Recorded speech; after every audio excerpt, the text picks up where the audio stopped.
அனைவருக்கும் உழைப்பாளர் தின நல்வாழ்த்துக்கள். இந்த உழைப்பாளர் தினத்தை அன்று பார்த்தீங்கன்னா ஒரு முக்கியமான ஒரு உழைப்பாளையை பற்றி பேசணும்னு வச்சுங்களேன், அந்த உழைப்பாளர் தினத்துக்கே கொஞ்சம் அதை சொல்கிறேன் கொஞ்சம் இறங்கின மாதிரி ஒரு ஃபீல் ஆகும். ஆமாம், உண்மை அதுதான். ஏன்னா நான் பார்த்து ஒரு உழைப்பாளியை போற்றி புகழுங்க. எனக்கு ஒன்றும் இல்லைங்க, நான் அவரை பற்றி பேசுகிறதுக்கெலாம் நான் அவ்வளோ பேர் ஆளே கிடையாது. நான் ஒரு சின்ன ஒரு கடுகளவு கூட கிடையாது. ஏன்னா நான் ஒரு ப்ரைஸ் பண்ணுறதுக்கே ஒரு குவாலிட்டிஸ் வேணும்னு சொல்லிட்டு நான் சொல்கிறேன். என்னடா அவன் இவ்வளோ தூரம் பில்டப் கொடுக்குறானே அப்படின்னு சொல்லிட்டு நீங்கள் பார்ப்பீங்க. வேறு யாருமே இல்லைங்க, நம்முடைய ஏகே சாரை பற்றி நான் பேச போகிறேன். ஏகே சார் அப்படி சொன்ன உடனே அது எங்கேருந்து தான் வரும்னு தெரியாது, அந்த அளவுக்கு ஒரு எனர்ஜி, ஒரு பவர் எல்லாமே வந்துடும். அது ஏன் எதுக்குலாம் எனக்கு தெரியலங்க, அது அப்படி தான் ஆட்டோமேட்டிக்காக வந்துடும். ஏன்னா எல்லாரும் என்ன சொல்கிறாங்க, கடவுளே அஜித்தேன்னுவாங்க. நான் கடவுளெல்லாம் பார்த்ததுலாம் கிடையாது. நான் ஓப்பனாக சொல்கிறேன், கடவுள்லாம் இருக்காரா இல்லையான்னு எனக்கு தெரியல.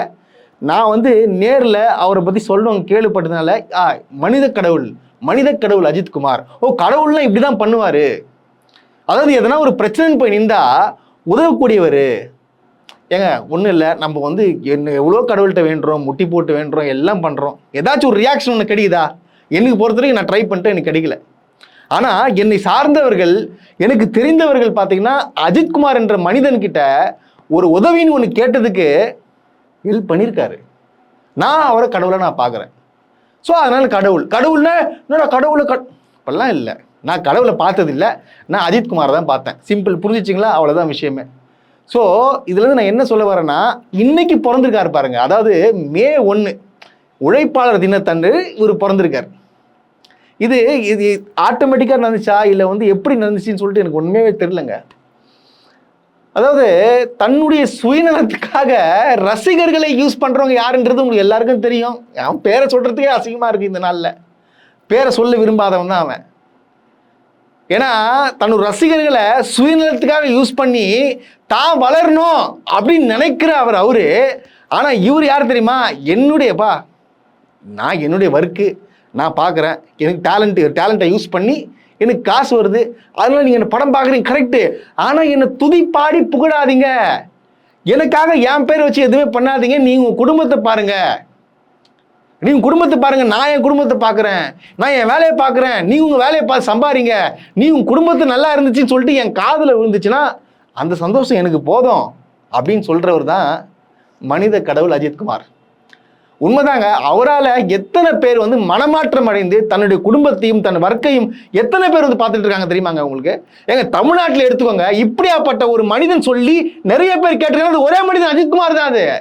இது பெருமையாக சொல்லாமே, அது தைரியமா சொல்லுவான். எல்லாருமே கத்துறானுங்க. ஏன் கத்துறான்? படம் வரல, 5 வருஷம் 6 வருஷம் படம் வரலனா கூட போட்டோஸ் எதுனா வந்தாலே போதுங்க, அது போதும் அவனுக்கு. ஏன்னா அவரால் மாற்றம் அடைந்தவர்கள்ங்க எவ்வளோ தப்பு பண்ணியிருப்பான். ஆனால் அஜித்குமார் சொல்லுவார், இந்த படத்தில் ஒவ்வொரு விஷயம் சொல்லும் போதும் சரி, இல்லை ஒரு இன்டர்வியூவில் பேசும்போதும் சரி, இல்லை டிவி சேனல்ஸ்லாம் இப்போ இன்டர்வியூலாம் கொடுத்துட்டு அதை பார்த்து பல பேர் மனமாற்றம் அடைந்திருக்கார்கள். நிறைய பேர் பாருங்க, தன்னுடைய பொண்டாட்டி பிரிஞ்சு வாழ்ந்திருப்பான். ஆனால் இவரு தன்னுடைய குடும்பத்தையும் தன்னுடைய பொண்டாட்டியும் பார்த்தீங்கன்னா எந்த அளவுக்கு அரவணைச்சிருக்காருன்றது உங்களுக்கு எல்லாருக்குமே தெரியும்.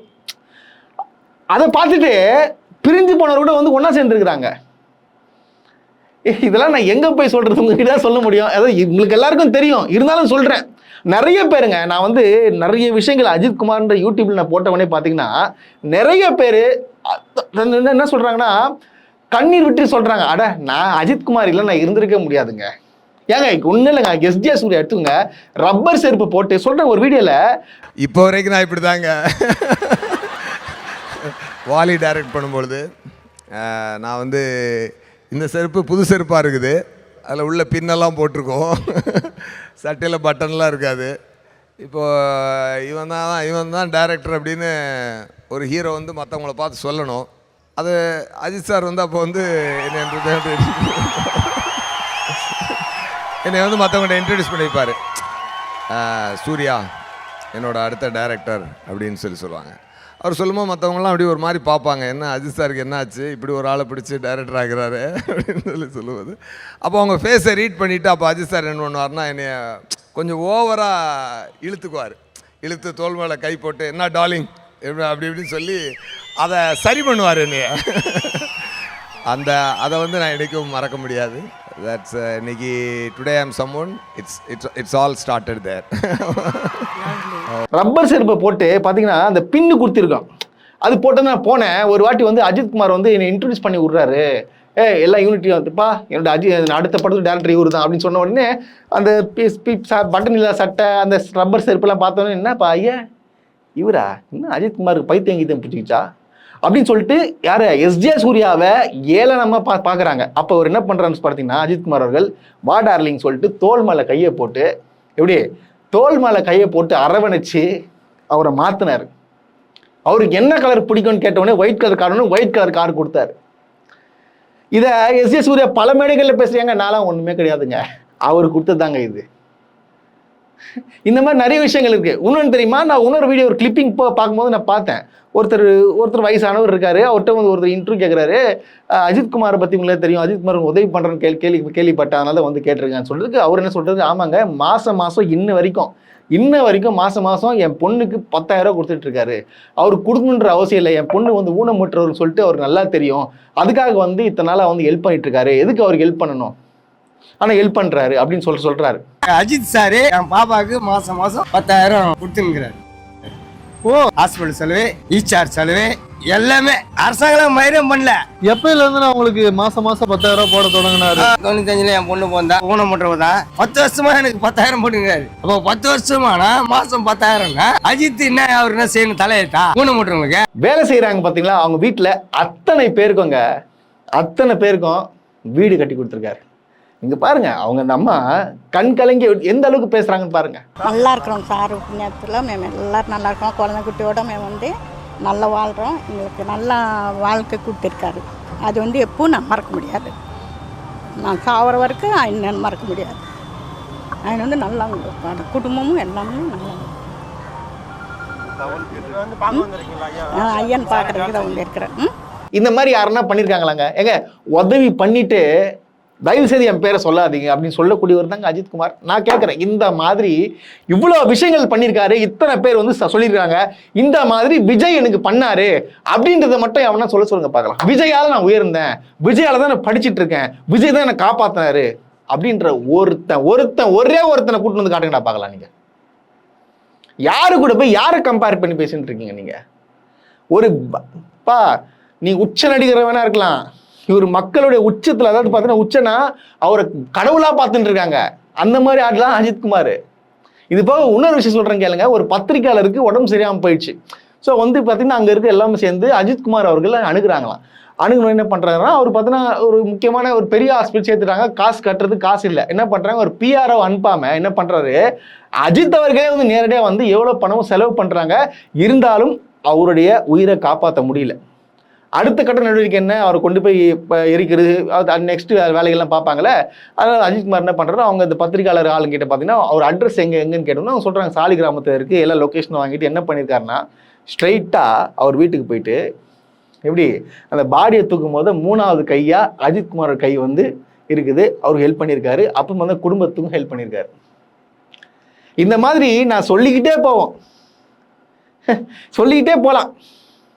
நான் ஒரு சின்ன இன்னொரு விஷயத்தை நான் வந்து பதிவு பண்ண விரும்புகிறேன். ஏன்னா இது வந்து இந்த எந்த மனிதன் இப்படி பேசுகிறான்னு சொல்லிட்டு எனக்கு தெரியல. ஏன்னா வந்து அப்போ வந்து அஜித்தோட ஆஃபீஸ் வந்து ராஜாநாயகத்தில் இருந்தது, ஜானகி அவென்யூன்னு அது தெரு, அது ஒரு டெட் அண்ட் ரோடுன்னு வச்சுங்களேன். அப்போ ஒரு நாள் வந்து அவரும் நானும் வந்து வெளியில் எங்கேயோ போயிட்டு சாப்பிட போயிட்டு வந்தோன்னு நினைக்கிறேன். போயிட்டு காரில் வந்துட்டு இருக்கோம். வந்து கார் வந்து அந்த ரோட்டில் திரும்பும்போது காரை நிப்பாட்டிட்டு அங்கே இருக்க ஒரு ஆட்டோ டிரைவர் கூப்பிட்டு சொன்னார். நான் கண்ணாடி இறக்கிட்டு அவர் ஒருத்தர் கூப்பிட்டேன். எல்லாமே மொத்தமாக வந்துட்டாங்க. அஜித் என்னன்னா வந்துட்டாங்க. ஒரு ஒரு ஒரு பேரை சொல்லி எங்கே அவரை அப்படின்னு சொல்லி கேட்குறாரு. அப்போ அந்த ஆட்டோ டிரைவர் சொல்கிறாங்க, அந்த மாதிரி இல்லை சார், சேட்டுக்கு டியூ கட்டலை, அதனால் வந்து எடுத்துகிட்டு போயிட்டாங்க, அதனால் இது அப்செட் ஆகி வீட்டில் இருக்கான் அப்படின்னு சொன்னோன்னே, இல்லை எனக்கு வந்து ஆஃபீஸில் வந்து என்னை பார்க்க சொல்லுங்கள் அப்படின்னு சொல்லிக்கிறாரு. உடனே அவர் கிளம்பி தகவல் சொல்கிறாங்க. வந்து அந்த இது பார்க்குறாரு. பார்த்துட்டு சரி ஓகே பிரச்சனை இல்லை, நாளை காலையில் ஒரு 11 மணிக்கு வா அப்படின்னு சொல்கிறாரு. நாங்கள் காலையில் வழக்கம் போல 10 மணிக்கு ஆஃபீஸில் போயிட்டு அசம்பிள் ஆகிட்டோம். இப்போ அந்த இது குடும்பத்தை ஃபேமிலியோட வர சொல்லியிருக்காரு. வந்துருக்காங்க. வரும்போது வந்து அவர் காஃபியெல்லாம் கொடுத்து, அவர் எப்பவுமே வீடு ஆஃபீஸ்க்கு வந்தாங்கன்னா முதல்ல வந்து தண்ணி கொடுப்பார். அதுக்கப்புறம் ஒரு காஃபி சாப்பிடுங்கன்னு சொல்லுவார். அவரே மேக் பண்ணி செஞ்சு கொடுப்பாரு. அவன் அந்த குடும்பம் சாப்பிட்டுட்டு இருக்கும்போது என்னன்னா ஒரு ஆட்டோ வந்து புது ஆட்டோ வந்து நிற்கிது.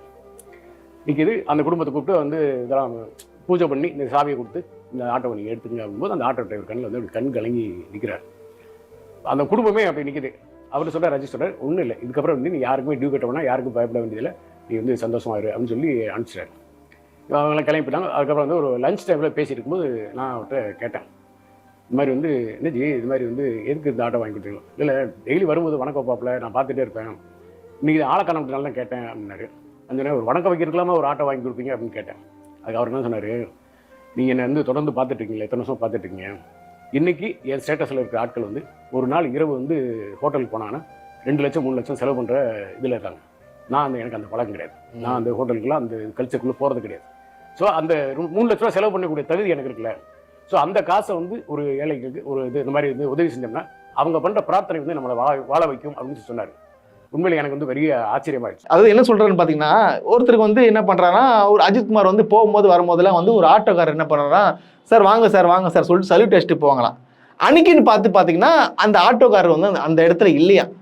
உடனே அஜித்குமார் என்ன பண்ணுறாரு பார்த்தீங்கன்னா, அங்கே இருக்கிற கொஞ்சம் கூடுங்கப்பா, இந்த மாதிரி அவர் எங்கே அப்படின்னு சொல்லிட்டு கேட்குறாங்களாம். இல்லை சார், அவர் ஆட்டோ வந்து பணம் கட்டலன்னு சொல்லிட்டு சேட்டு வந்து எடுத்துகிட்டு போயிட்டாரு அப்படின்னு சொல்கிறாங்களாம்.